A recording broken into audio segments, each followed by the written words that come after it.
Now, CBS 4 News continues its investigation, Race Matters, Policing by the Numbers, by examining the consequences of what some call over-aggressive policing. We've created an underclass of people who have had a brush with the law. Tonight, its impact on minority communities.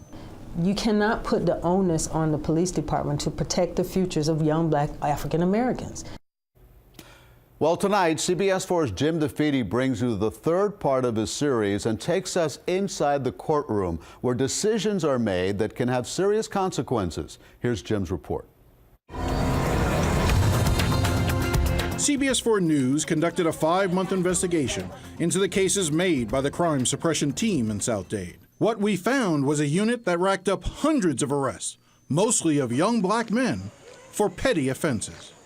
Although blacks comprise just 27% of the population in the South District, 67% of the people they arrested were black. And of the 245 individuals the crime suppression team arrested for marijuana, only 2 ended up being convicted. That's just 2 out of 245. But in addition to those 2 convictions, 80 individuals, or 1/3 of those arrested, accepted what is known as a withhold of adjudication. Withhold of adjudication is something that exists only in Florida, and it's kind of a legal fiction. Carlos Martinez is the public defender for Miami-Dade County. What it is, it's a conviction. The judge has made a finding of guilt, but they have said, we're going to withhold the fact. We're going to say, you're not really a convicted person. But in fact, you are. There is an admission. Most of the people who show up here at the South Dade Courthouse don't realize this because they're not represented by an attorney. These cases have very serious consequences. An arrest can make it harder to find housing because leasing companies perform background checks.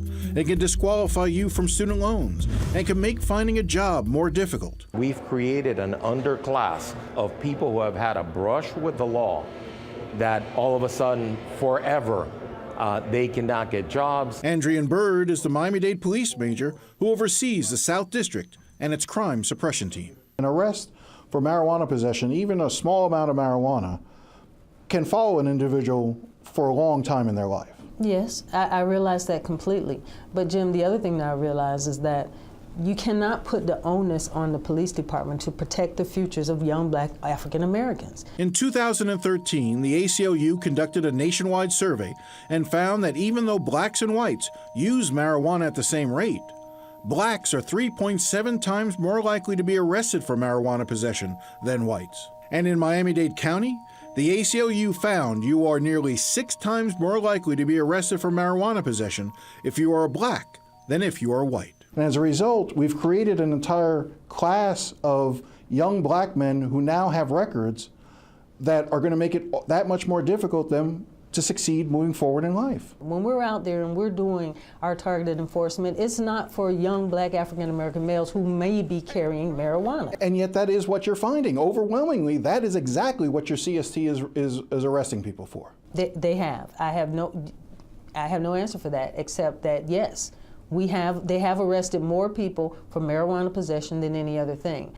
It is in Jesus' name we pray. But for community leaders like Pastor Robert Brooks of the St. Peter's Missionary Baptist Church in Perrine, it's about perspective.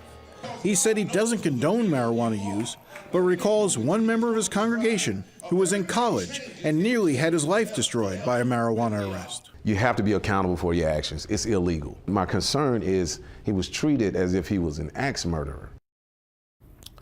And that goes to the heart of this debate. Does that aggressive emphasis on misdemeanor cases create a rift with the community? And Elliot, I will tell you that there are some plans in the works that could change this. Carlos Martinez and others are pushing a plan in the county commission that would allow them to give civil citations. Instead of making arrests for misdemeanor marijuana possession, take it out of the court system and make it a simple ticket like you would receive for other things. Make it a civil citation. That's working its way through the county commission right now. And it won't haunt them for the rest of their lives. Exactly. Offense like that. Jim, thank you very much. We've created a special website where all of our stories can be found, along with a number of extras, including a series of video testimonials. Now, that website is cbsmiami.com/race matters.